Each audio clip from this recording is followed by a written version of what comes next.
Check it out, Dave gave me this $19 Fortnite card. Your Fortnite Battle Pass has expired. I know that checking was sus. Huh? Bye.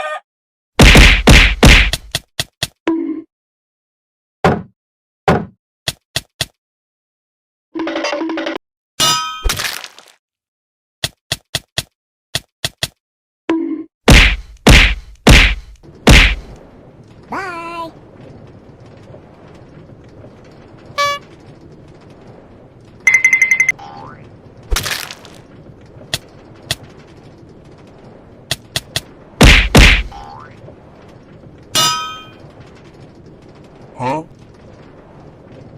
Oh no! Oh! Helicopter, helicopter.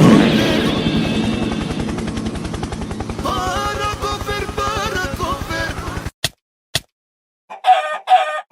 Huh? Here's your battle pass, sir. Thank you for this battle pass, sir.